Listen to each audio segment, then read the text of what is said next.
All right, let's get into it. Welcome back. Today, we're talking about this book, Discovering the Mind by Walter Kaufman. It's in 3 volumes, and I've read the first one, and it's primarily a exploration of German philosophers and their conception of the human condition.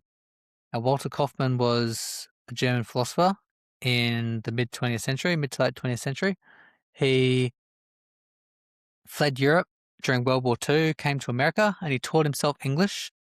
He took great pains to do so, and uh, he's one of the better translators for works like Nietzsche and other German philosophers. He wrote a lot on Nietzsche and a lot on German philosophers, and he wrote a bit on aesthetics as well, which is interesting.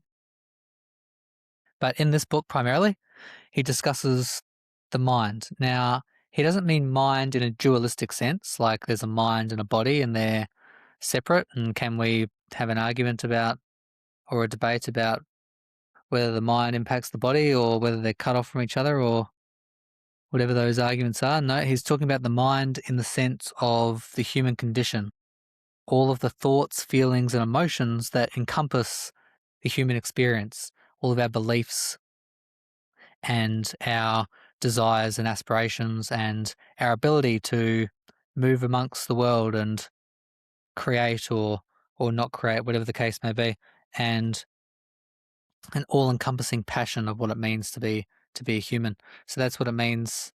That's how he uses the word mind, and the reason for that is a lot of early German philosophy didn't really have a direct translation for what they meant by the mind in that way, the human condition, the human experience. And so some of them use words like Geist, which is spirit, or Seal for soul, um, and words like that, but they didn't have a direct translation for the mind. And so it was difficult to really hone in on what they were getting at in some instances. Um, Now, there are going to be some German words because it's primarily about German philosophy. And so forgive me if you are German. Um, I may not get the translations correct. And I may completely bastardize them in some cases. So my apologies. I'll try my best. Now, the first volume is about Goethe, Kant, and Hegel. Now, immediately, if you know a bit about these people, you might wonder why Goethe is in there. He was a playwright and a poet and a scientist. He was interested in botany and colour, and he never claimed to be a philosopher, nor did he write any philosophy explicitly. So why is he in here? Well, Kaufman argues that Goethe contributed more to philosophy than some of the earlier philosophers, and the way he lived his life and some of the works that he created were very philosophical in nature. And a lot of the Geist, the spirit of what he wrote and how he moved about was used in some of the later philosophy and works like Nietzsche. We very often find Goethe's conception of individuality at the heart of Nietzsche's philosophy and not Kant's. And so Kant was the first serious German philosopher, German thinker that came along. So that's very interesting. So that's why Goethe's in there. And very early in his life, there we have a letter um, amongst a correspondence between two individuals that knew him, and they talk about Goethe. And interestingly, he studied law very early on, but that was his father's wishes and not his own. His passions lied not in law, but in emotion and passion and the human condition and social problems and in science, in botany and these type of things. And that was where his interests were. He wasn't interested in the legality of getting a sort of linear pathway towards a career that would satisfy his immediate interests. No, he was far more interested in other things. And what's funny is that the person writing the letter, his wife, Goethe was in love with, and after she chose her husband instead of Goethe, Goethe wrote a novella called Werth or Werther, perhaps, and in it, it's about a man who was in love with a woman, and she leaves him, or doesn't choose him, chooses somebody else to marry, and that pains him greatly. And in the novella, that man takes his own life. So immediately, we're already seeing, this imagery of putting down on paper the sort of emotions and the passion that he was experiencing, obviously quite vividly, throughout his life. And he was, telling it in narrative and in story form, um, what the human condition, the experience was very like, and it was what it was like, and it was quite influential, this book. And a few young gentlemen took their own life because of it. Apparently, that's how influential it was. And so it went the other way. He obviously um, got it out on paper to sort of rectify his own feelings, and that influenced others to sort of take it into their own hands, so to speak. So it's quite interesting that that was occurring, and uh, it's interesting the way he's described in the letter, because he's he takes great pains to go his own way, so to speak, and nobody can dictate the terms of his life but himself, and that's the way he lived, and the way he wrote as well. And he admired certain fellows in the community, certain individuals, but he was very diligent and self-aware not to idolize these people and fall into the problem of idolatry. Was very self-aware, and it's very interesting to read about and have him described in that way. And towards the end of the letter, they said, to summarize completely the man, we must say that he was autonomous. Okay, he was an individual, and that's the way he lived his life, pursuing his own interests. And very often they were interests that contradicted some of the mainstream thoughts of that time. And he was never one to be in a crowd. Um, and he made sure not to follow the beliefs of the crowd. So that was the conception that he had, or of autonomy, of individuality, and that's the philosophy that we're talking about. His conception of what it is to be a human and what it is to have that experience, and um, at the heart of it is an individual, um, autonomous being that is not swayed by the vicissitudes of the time they're living in, and not swayed by the beliefs of the crowd and the histrionics that can occur sometimes when the crowd arises towards certain beliefs and certain consensus, um, and the courage to go against that, to go your own way, to find your own way. And that's very interesting. He was able to do that at such a young age. So he's quoted very early on saying, "Man is his deeds." Now, what does he mean by that? Well, in the book, Kaufman describes it. Goethe has um, had great insights, and he observed that whenever we go to describe ourselves or another person, whenever we're asked, "Who are we? Who is he? Can you describe him for me?"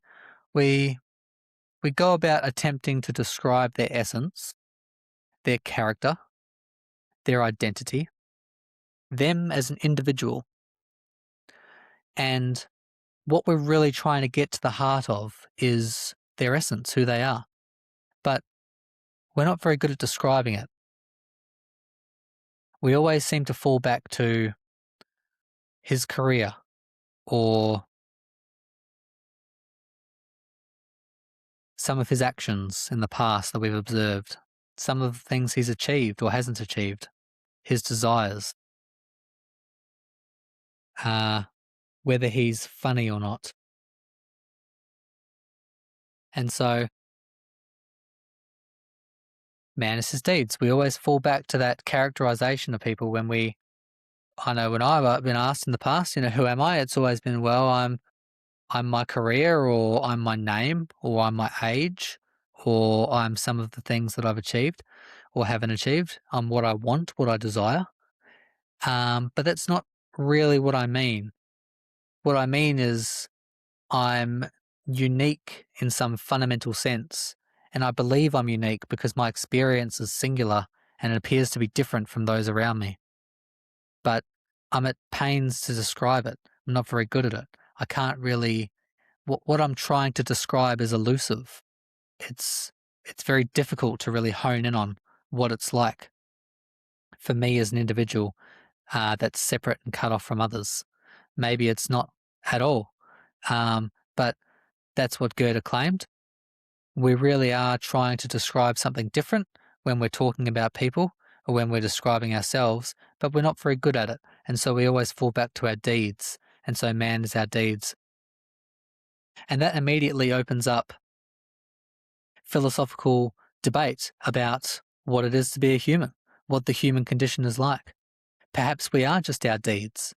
Perhaps the soul and the mind doesn't really exist, but what we consider the identity is, and that's singular and different and individual from others, is just that we pursue other interests, and other things resonate with us differently, and the way that we act is different to others, and that's the only difference that is. There's really nothing else unique about us in comparison to other people, other than um, what we do and how we perform in the world.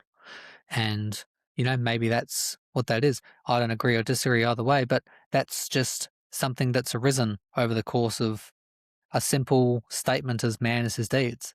And so this is why Kaufman was so interested in him, because he'd had these insights as a literary poet and a playwright and not as a philosopher. And he was able to, really get at the heart of the human condition and really describe it in ways that hadn't been described before.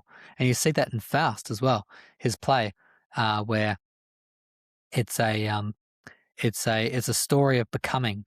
And although the term Bildungsroman wasn't coined yet, it's very widely considered the first Bildungsroman of that time, and it is considered the work that created the term Bildungsroman, because it is a story of becoming. It's a story of growth, and it's a story of journey. And in it, Faust is attempting to discover something um, more from life. He doesn't think that he's a scholar, an academic, and all he's discovered about the world does not satisfy him. He wants more, and so he makes a deal with the devil.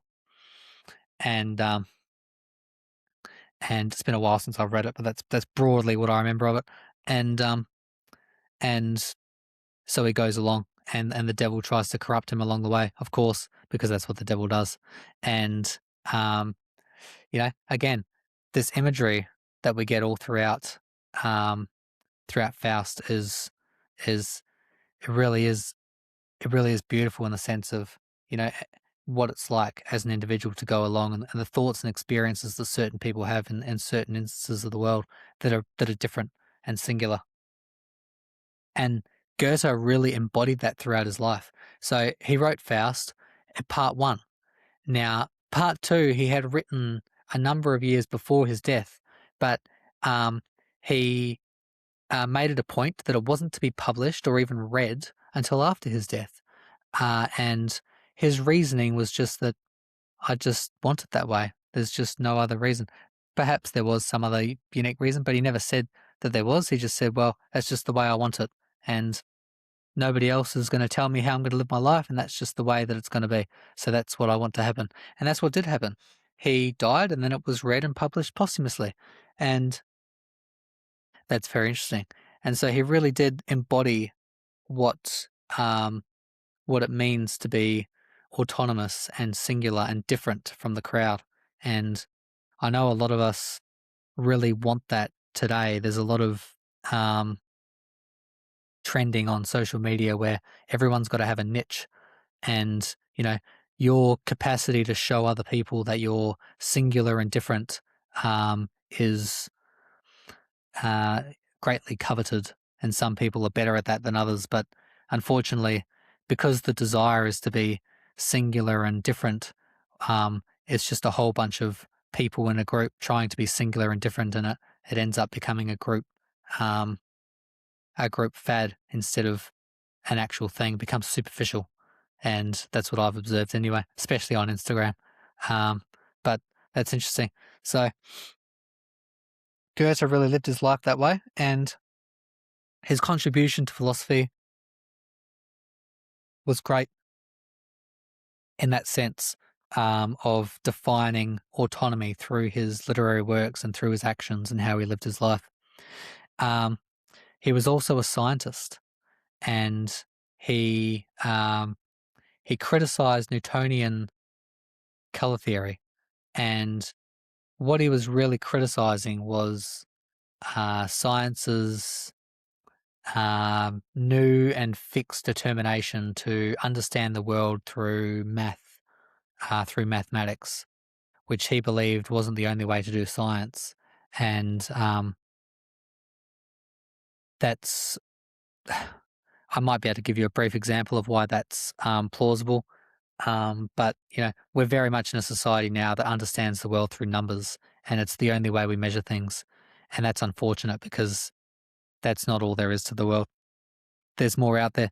And so he criticized Newton and his conceptualization of science and the way that science was done in that time, and he could see it all happening, and he didn't agree with it. So he uses the analogy of a castle, where there was once a great castle which was built as a product of its time, and that's really good and great. And some people had tried to penetrate the castle, but to no avail.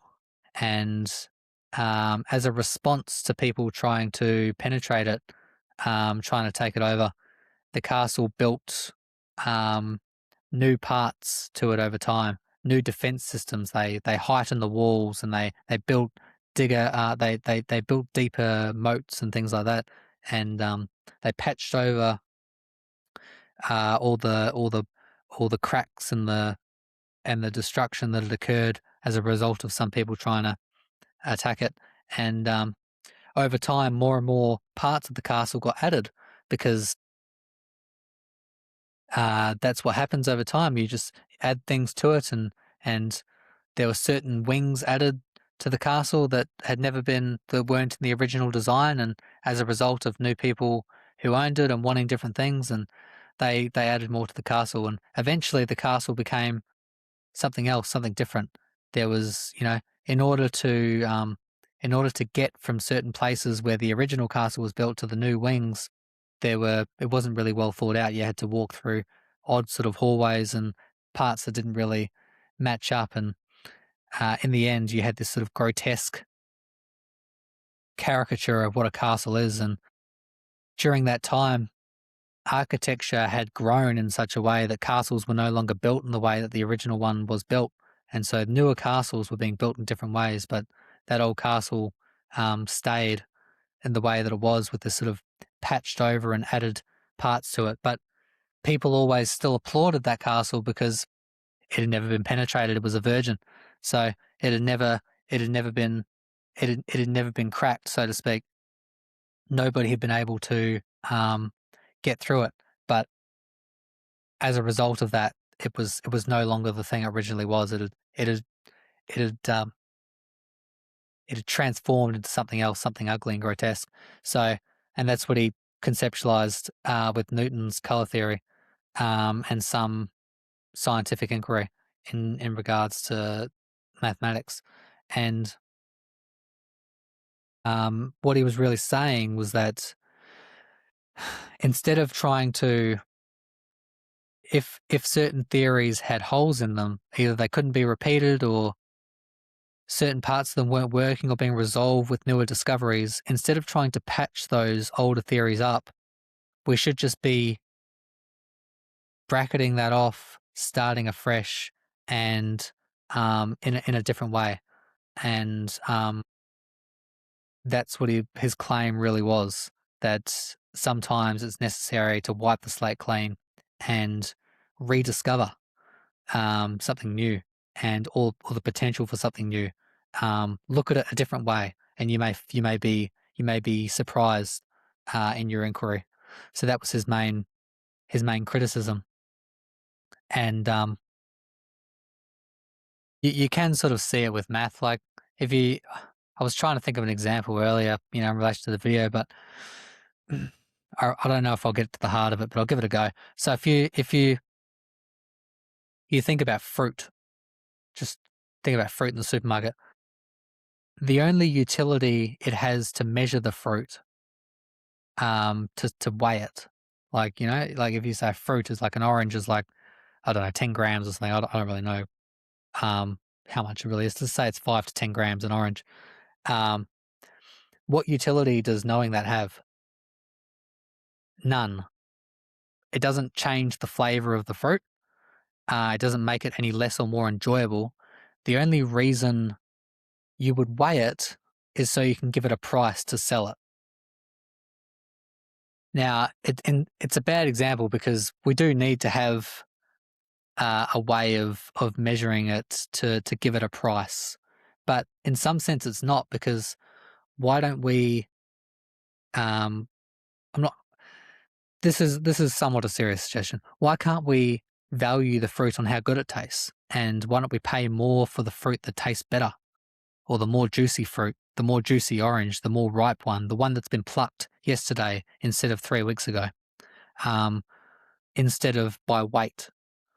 And so that's that's the only example I could think of, and you can see really what's occurring is like the utility of weighing an orange is redundant. It only works in the context of you being able to sell it for a price and you measuring that price.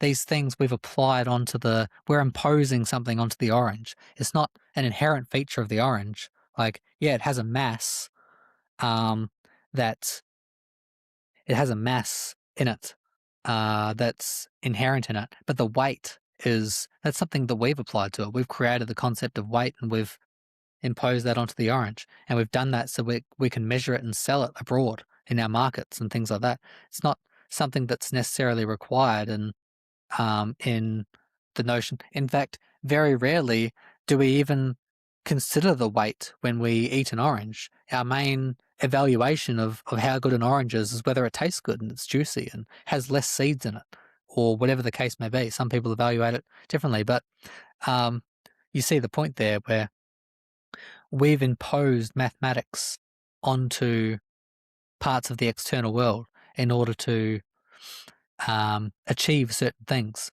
And so that's what Goethe was really trying to say, is that there are other ways to view the world, and mathematics isn't the only way. It is a very helpful way, don't get me wrong.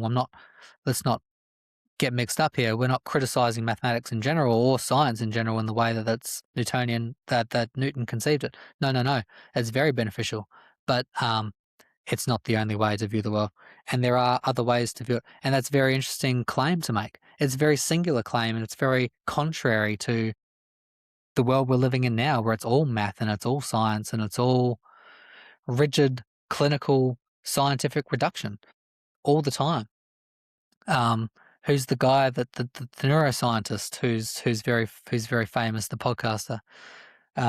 I forget his name, but that's all scientific reduction. You know, it's you know, and that's beneficial in some sense, but not always. So very interesting. So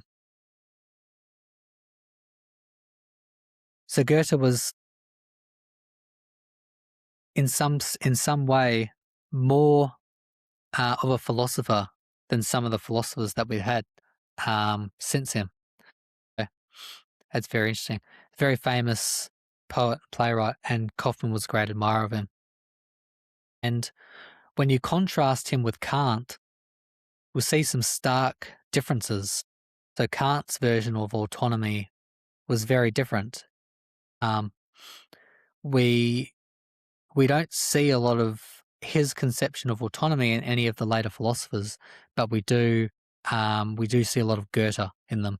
A lot of his conception of autonomy is far more popular than, I've just outlined it as well. Like the whole thing with the whole Instagram trend, or the social media wave, whatever you want to call it, where people are competing to be unique and different and quote unquote autonomous. That's Goethe. That's a Goethonian um, Goethonian philosophy. That's a Goethe claim right there. That to be singular and contrary to the crowd is desirable. Okay, that's Goethe through and through. Kant was not like that at all.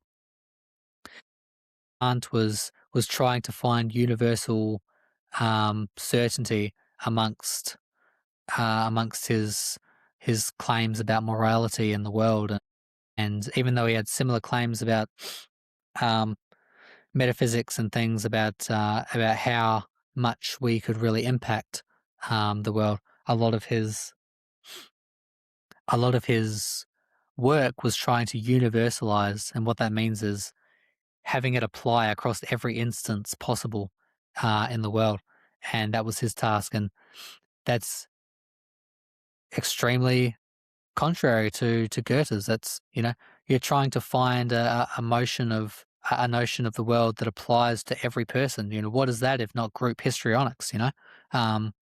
Where if the group can find a consensus, that's basically a good thing.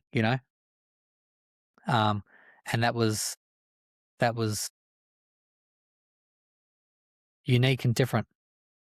So he criticizes Kant quite heavily in the book, and he discusses him why he was so popular. The reason is because Kant was the first person the first German philosopher to offer up a major philosophical works written in German.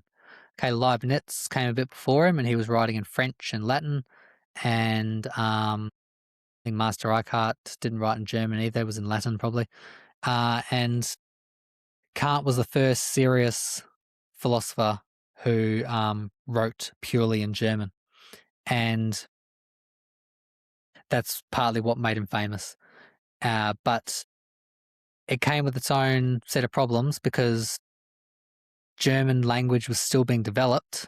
A lot of them used French because German was considered vulgar, um, and they were under the French monarchy, I think, around that time. Don't quote me exactly, but there was something along those lines occurring where Germany or German language wasn't considered sophisticated enough. So no one wrote in it, no one talked in it, and certainly no one wrote in it. But Kant was the first person to do that, and he became instantly famous. Everyone loved him for it. But he also created a lot of words in German and used terms interchangeably, and that was problematic for a lot of his works, according to Kaufman. A lot of his, especially the critique of pure reason, it's just a mess, and we'll come to that. Uh, so he Kant believed that he had discovered a new Coper,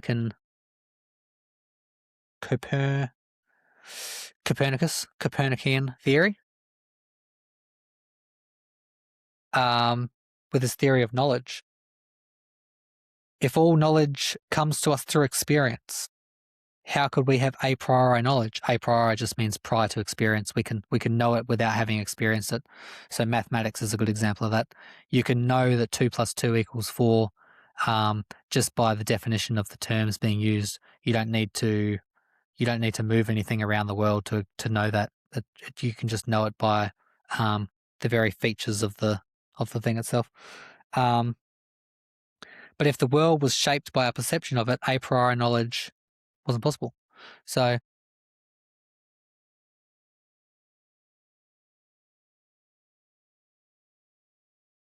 knowledge comes to us through experience.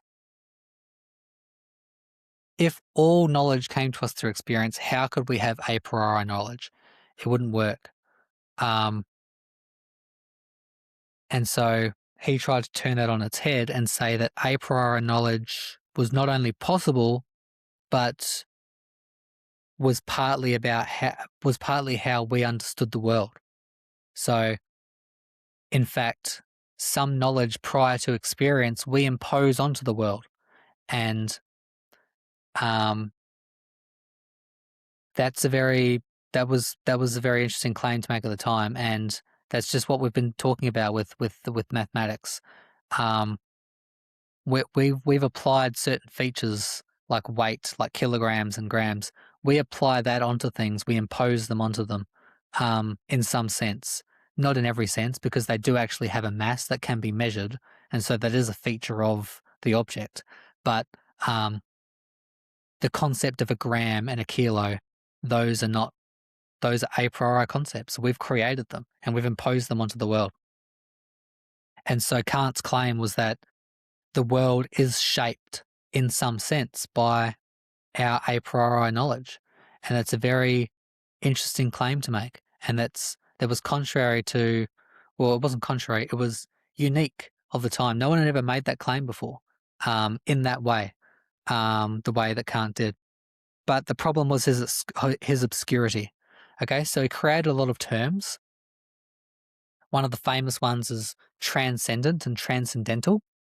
Transcendent usually means when something has gone above or transcended experience. Generally, you have then transcendent knowledge. Now, he used transcendental and transcendent, and he defined transcendental a different way, but he used them interchangeably in the book. So he took great pains to define these terms very early on in the book, and then he just forgot the definitions and started writing them interchangeably throughout the entire book. So that's interesting that he did that. And that obscurity is throughout.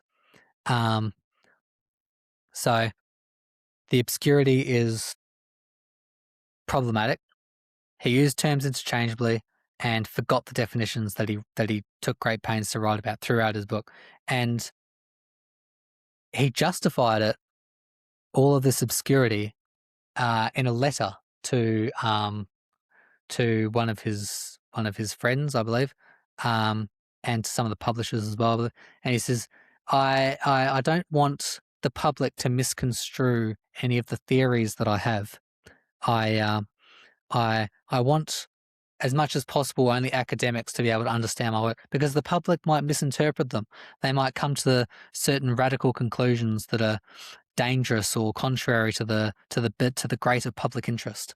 And so I've written in such a way as to make sure that they couldn't possibly understand what I'm saying. It's for academics only, and that was broadly his claim, and that was a way to mask his. The problem was that a lot of academics couldn't understand him either.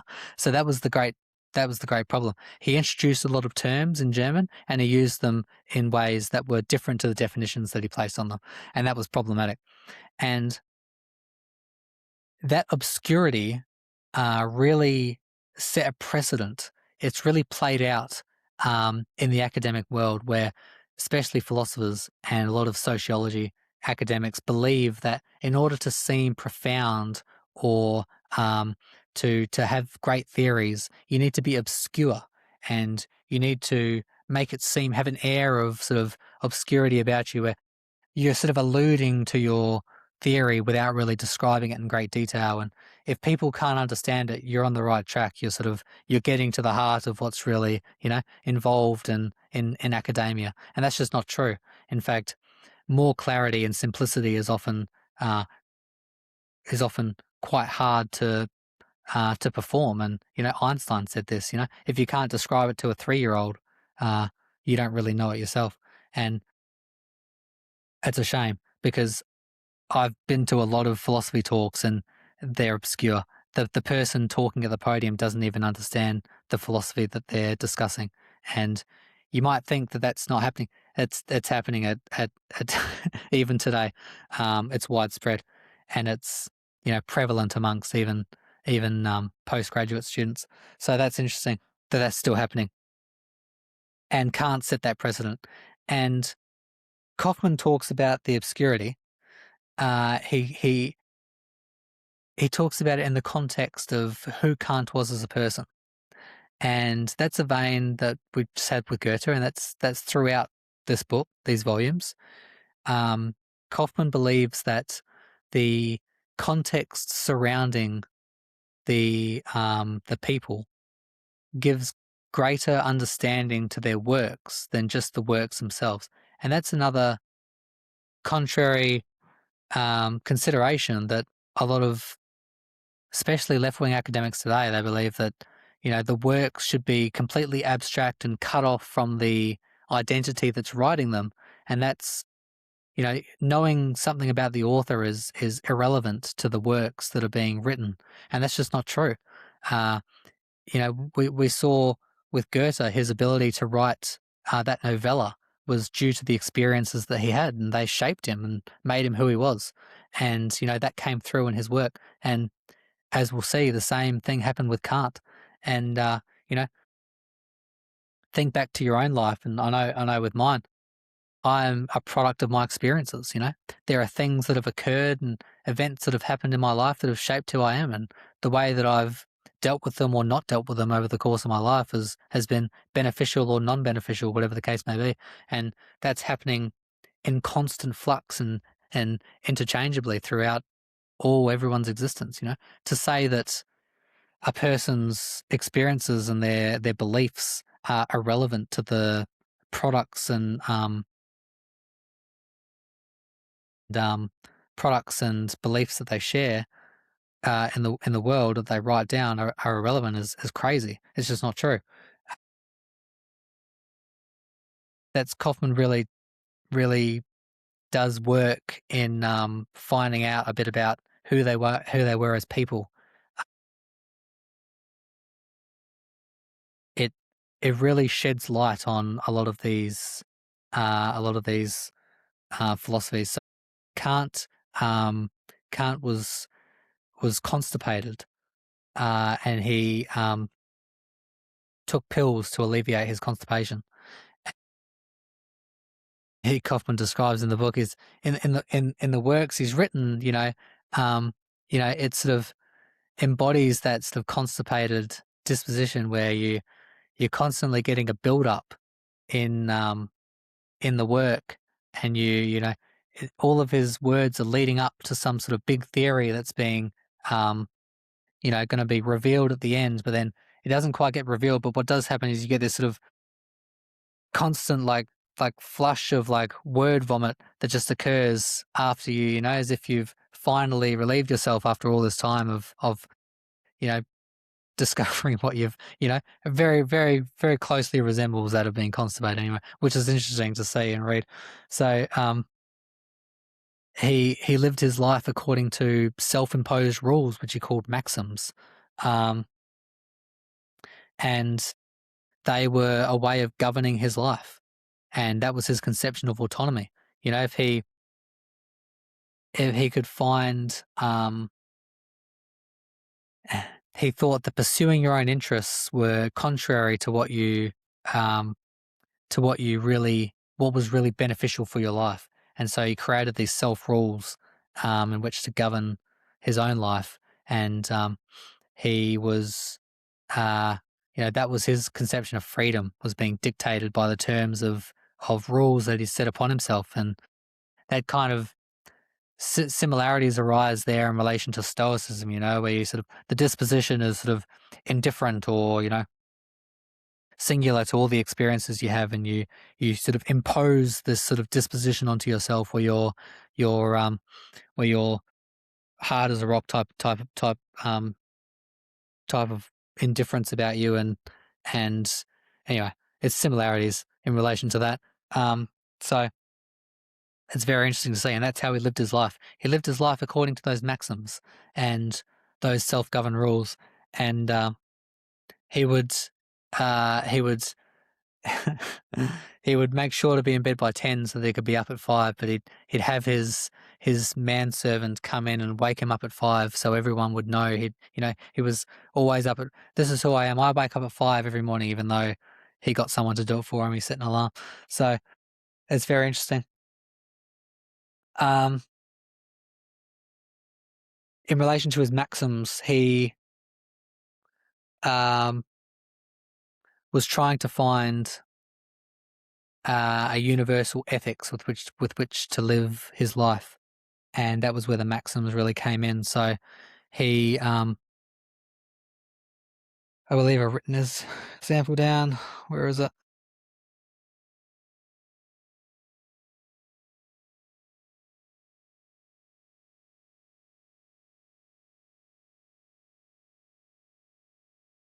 Right. So in seeking to determine whether a action was moral or not, you would um, apply the action universally, and if it works universally, then it's moral. And if it doesn't apply universally, it's not moral. So he uses the example of a man who attempts to borrow money but has no interest in paying it back himself. Um, you apply that universally. So you're going to borrow some money. You need the money to pay off some debt, or maybe, or to, feed your mother or something. Maybe it's a moral. Let's say it's a moral argument. Say your mother's destitute. You need to borrow some money to feed her. Um, you want to borrow money, but you have no um, interest in paying it back. So you believe in the concept of borrowing, which means you believe that people should be allowed to borrow money and that people should pay it back because that's innate in the concept of borrowing. You borrow something with the intent to pay it back, usually with interest if you're a bank. Um, but you're saying that you don't want that concept to apply to you. So the universal concept of borrowing is applied. Borrowing exists. People borrow money all the time, but they pay it back. You are not paying it back. Therefore, the rule doesn't apply to you, and therefore it's immoral. So that was the way that he tried to um, apply his maxims, tried to apply them universally. And it's odd because in his conception of those universal maxims, the machinery of the maxim, Kaufman says, is only really there to arise a contradiction. So it's not, the point is not really, well, he makes it out like the point is the maxim, but actually the point is the contradiction of terms, where you're trying to borrow money, but you don't want the rule of repaying the money back to apply to you. And that's a contradiction of morals. And so that's really what he's trying to get at. But he uses the notion of a maxim, a universal maxim, to set it about. So that's interesting. Now, in relation to his book, Critique of Pure Reason, it took him multiple years, close to a decade, I believe, to write it. And he wrote most of it in the span of 5 months. So he first told somebody about it, that he was writing a book, and publisher. And then he told him again the next year, I'm still writing it. And then again, and then again, I'm still writing it. The book's coming. He hadn't written a page. And eventually, he was quite old. He was 50 something when he finally wrote it, his first works. Most of the people had written a lot of their major works in their early 20s. Kant was middle-aged, as we conceive it now, when he first wrote it, and he wrote it in a matter of months. And he's quoted as saying in a letter to one of his friends, he's like, I wrote it in flight, and able to I had to get it out. You really see that in the works. Have a go, have a read of it. Critique of Pure Reason. It's obscure. It's very difficult to read. And he wrote it in a matter of months. Now, Kaufman sort of maps that out, what that really looks like, because he had these maxims, these self-governed rules that he imposed on himself, and he wrote extensively and journaled. We know very much what his routine was like. So he'd wake up and he'd have a bit of breakfast, and then he'd go and perform a couple of lectures. That was how he started his day during the week. And that would take him till about 11 o'clock. and then from 11 until 1 he would do some writing, presumably on his book. Now, from 1 till late in the evening, he'd eat. He'd have supper, and he'd socialize with people. Okay, that's what he did every day. And the more socializing, the better, because that's how he believed that philosophy was to be had, was by discussing it with other people, which is true and fine and good on. But that's only 2 hours a day of writing. And as Kaufman points out, if anyone knows a bit about lecturing, it's quite exhausting to talk for multiple hours. And he had 2 lectures back to back in the morning, and then he did some writing. So he was writing his book, exhausted from the lectures, and at 2 hours a day. And so, and the book is hundreds of pages long. And so Kaufman works it out. He would have been averaging about 8 pages a day writing. So he was writing 8 pages a day over the course of 4 or 5 months. And to be able to have written it in 5 months, there would have been little to no re-editing and editing. And he always told people that he was a rigorous philosopher, but that doesn't sound very rigorous to me, where you're writing 8 pages a day and not editing any of your work and not even looking back on some of the things that you've written. And you really see that in the book. That he spends pages defining the terms that he uses, and then he forgets the definitions and uses them incorrectly and interchangeably in different parts of the book, and sometimes even in ways that incorrect the definitions that he defined earlier. And things that he'd written, he refers back to incorrectly in ways that they weren't discussed in earlier pages of the book. So it's really not good. But even trying to find clarity amongst it, some of the parts, like the part that I outlined to you about the Copernican revolution part with relation to a priori knowledge, those are insightful claims that he's making. But that clarity is overwhelmed by the obscurity that encompasses most of the book. You just can't understand what he's saying. I don't even think he knows. By the end of it, he's written it in 5 months, and it had 4 or 5 revisions apparently, and it was a mess. But he did set a precedent, that a bar for other philosophers to come in after him and write, and some great philosophers have. Germany has produced some amazing philosophers, incredible people, as we'll see, because they're throughout this book. And that was partly due to Kant. That Kant was the first person to write seriously about philosophy in German, and maybe that was the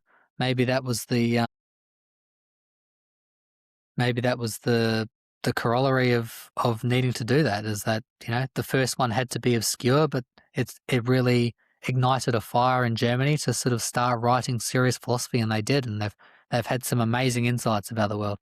So, but that one in particular, quite obscure.